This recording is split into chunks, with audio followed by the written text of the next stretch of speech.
El Congreso de Nuevo León designó a Luis Enrique Orozco Suárez, quien se desempeñaba como vicefiscal del Ministerio Público Estatal, como gobernador interino de ese estado.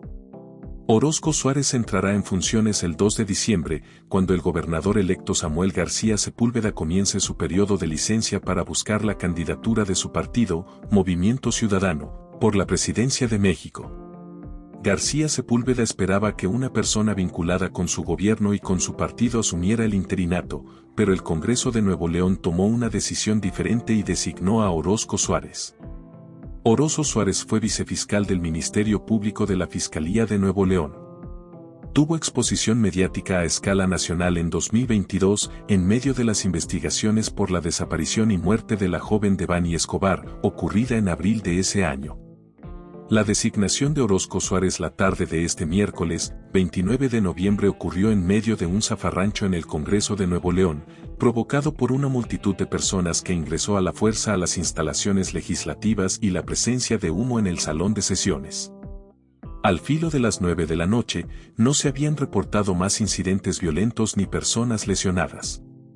A través de sus redes sociales antes del nombramiento por parte del Congreso local, Samuel García acusó a los líderes nacionales del PAN y el Tricolor, Marco Cortés y Alejandro Moreno, respectivamente, de presionar a sus legisladores locales para que rechacen negociar para la designación del gobernador interino. El gobierno de Nuevo León fue notificado sobre la elección de Luis Enrique Orozco Suárez como gobernador interino a partir de este 2 de diciembre.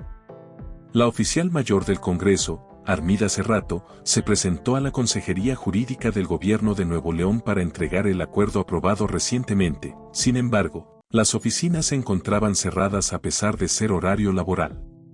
La funcionaria legislativa pegó el acuerdo en la puerta de las oficinas y dijo que, a pesar de no tener el acuse de recibido, entró en vigor desde el momento de su aprobación.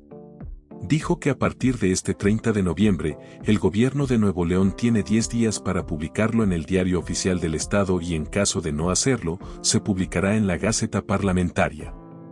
Armida Cerrato comentó que el acuerdo aprobado por mayoría que designó a Luis Enrique Orozco no puede ser vetado por el aún gobernador Samuel García.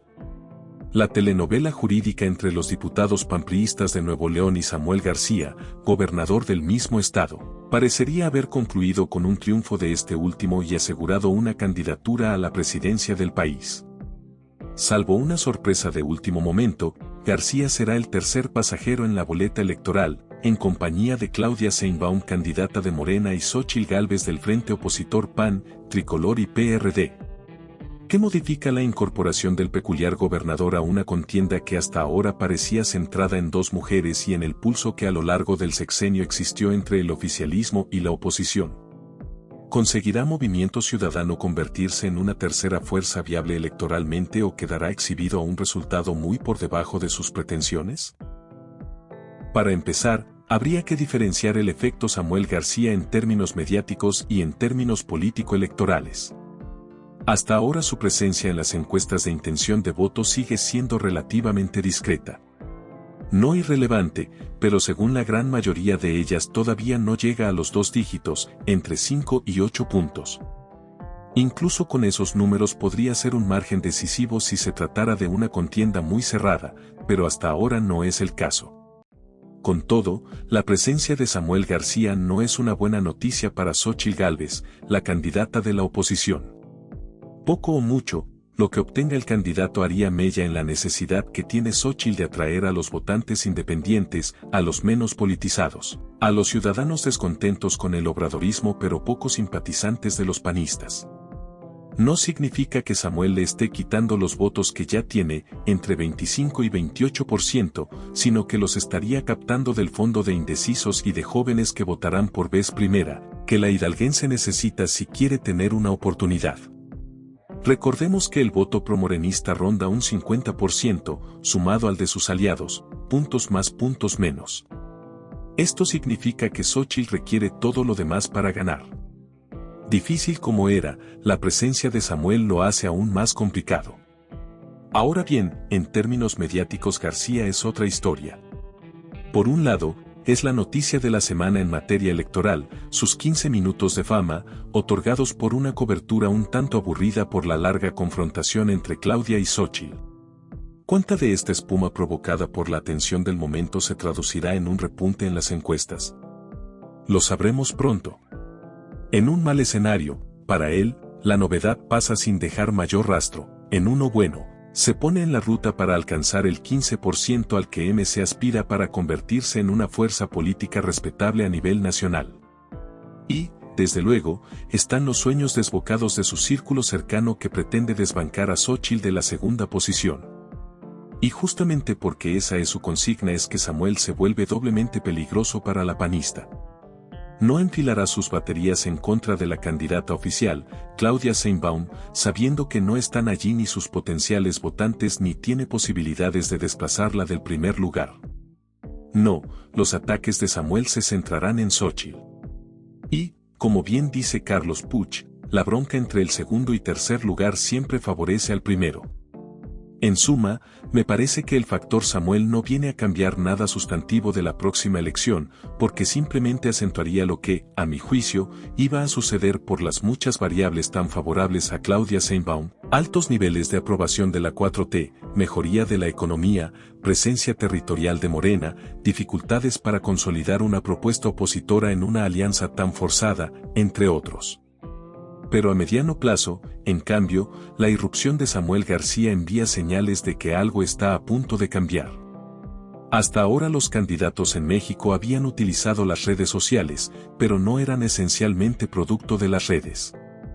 Vicente Fox y Andrés Manuel López Obrador conquistaron el poder presentándose como una opción externa a la clase política dominante, pero a partir de una dura crítica a la misma. Fox con sus víboras prietas y tepocatas, López Obrador con su mafia en el poder, salvadas todas las distancias entre uno y otro. Samuel García en el fondo ni siquiera apela a la política, en realidad, lo suyo es la despolítica. Recuerdo un video durante la campaña de García a la gubernatura de Nuevo León cuyo contenido quizá habría costado la candidatura en otra época. Él enumera los municipios que habrán de recorrer y le pregunta su opinión a su esposa, la influencer Mariana Rodríguez. Esta lo ignora y enfoca la toma a sus pies. ¿Quieren ver mis tenis? ¿Qué tal? Fosfo fosfo. Samuel García y su pareja apuestan al desenfado, al hecho de ser jóvenes, atractivos y exitosos. Si López Obrador ha conseguido lo que ha conseguido gracias a su trayectoria y su capacidad para presentarse como aquel que habla en nombre de las mayorías dejadas atrás, el joven matrimonio simplemente busca ser percibido como el ideal de las nuevas generaciones de clase media y aspirantes a ella, hartos de la política, e interesados en ver en la escena pública a quienes representan lo que tantos jóvenes desearían ser o tener. No estoy diciendo que Samuel García, específicamente él, sea un escenario concreto en un futuro próximo, aunque lo cierto es que él está haciendo campaña para las presidenciales de 2030. Lo que digo es que es un personaje que inaugura a una nueva especie entre los aspirantes al poder. Algo que además coincide con el posible agotamiento de los encuadres políticos. Si el desgaste de gobernar conduce eventualmente a un agotamiento de los niveles de aprobación de Morena, la pregunta es hacia dónde tendrían que voltear los inconformes.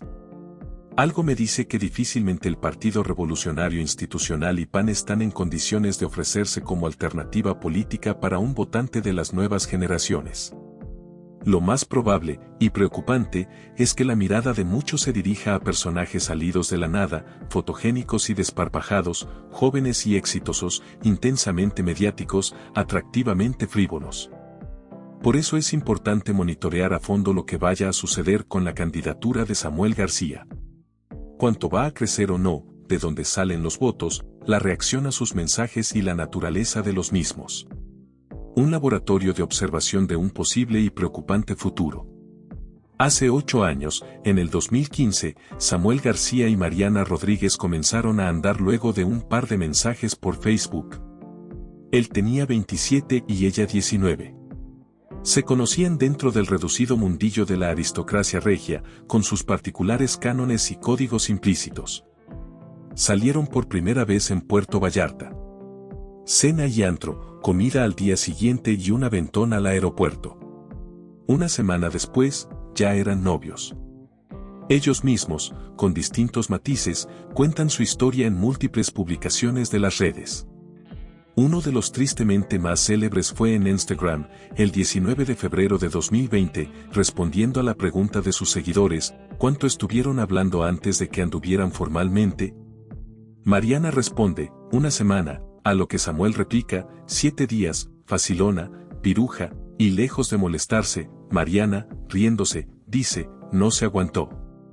Casi un mes más tarde, el 27 de marzo de 2020, en pleno inicio de la pandemia, se casaron en una ceremonia íntima que terminó convirtiéndose en un circo mediático. Samuel y Mariana han sido una pareja acostumbrada a estar en el ojo del huracán. Están acostumbrados a compartir su intimidad, sea buena o mala. Por ejemplo, aquella ocasión en que él le reclama por enseñar pierna hasta la improvisada respuesta de ella, ¿quieres ver mis tenis, fosfo, fosfo? La pareja es, pues, un reflejo aspiracional de esta generación, un producto cultural de esta era de hiperestimulación digital, en donde todo es transparente, todo se muestra, todo se improvisa, todo se comparte.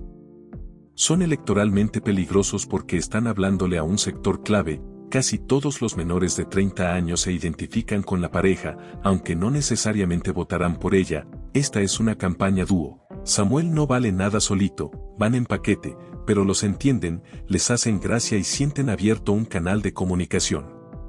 Es difícil pensar en su triunfo para 2024, pero en estos días han demostrado que su irrupción podría no ser solo testimonial, máxime si tomamos en cuenta que la población entre 18 y 30 años ronda los 35 millones de personas de los 97 millones de posibles electores, es decir, casi un 40%.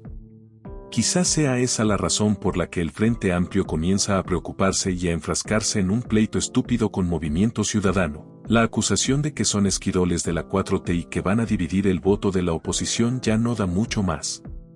La campaña de Xóchitl Gálvez hoy parece un tanto estancada, confusa y desdibujada. Arrancar la campaña para el próximo año con números cerrados entre el segundo y tercer lugar puede ser fatal para los aliancistas y una bendición para la 4T que ya mira con recelo el crecimiento fosfo, como si de pronto el enemigo concertado se le saliera del huacal, pero nada preocupante. Samuel y Mariana son este fenómeno que nos golpea en la cara y cierra bocas de analistas y expertos, que nos obliga a abrir los ojos frente a una sociedad que está urgida de nuevas y frescas propuestas. Samuel y Mariana pueden ser ese producto cultural que muchos no entendemos. ¿Por qué Bad Bunny fue el más escuchado de 2022 y Taylor Swift de 2023? ¿Por qué ser una bichota puede ser algo aspiracional en la misma generación que se define ultrafeminista? ¿Por qué no pasa nada cuando en broma se le dice piruja a ella y las redes y estallan cuando Fox insulta con el término dama de compañía? ¿Cuáles son los nuevos lenguajes, los nuevos códigos? ¿Por qué ya no basta con decir groserías y hablar de huevos para ser disruptivo? En el búnker de Claudia Sheinbaum saben que han llegado al techo. El cuidado es extremo, de ahora en adelante todo es riesgo, calculan un saque de 25 a 30 millones de votos y de ahí no dan para más. Si vota la mitad del padrón, 48 millones de personas, tendrían más del 50% asegurado. La cosa cambia a focos rojos y el porcentaje de votación sube del 65%. Y todavía faltan 184 días para la elección. Con información del Financiero y las columnas de Jorge Cepeda Patterson y de Luis Cárdenas para El Universal.